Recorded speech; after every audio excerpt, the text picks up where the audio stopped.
Actor Humphrey Bogart became legend for his roles in 1940s era films like Casablanca, The Maltese Falcon, and To Have and Have Not. Humphrey DeForest Bogart was born on the 25th of December 1899 in New York. His father, Dr. Belmont DeForest Bogart, was a well-known heart surgeon, while his mother, Maud Humphrey, was a famous painter. He got an office job at World Film Corporation, a company owned by theater actor and producer William Aloysius Brett Sr.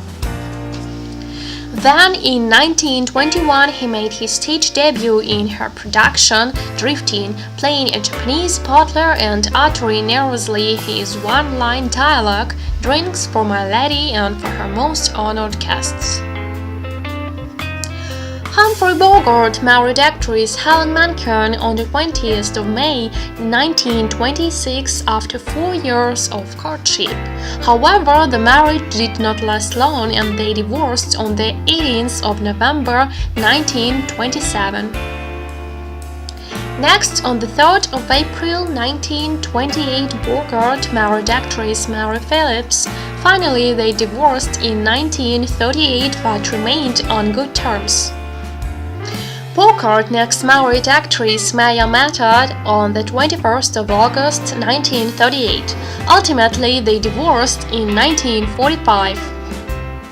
On the 21st of May 1945, Bogart tied the knot for the first and final time with actress Lauren Bacall. The couple had 2 children, Stephen Humphrey Bogart and Leslie Bogart.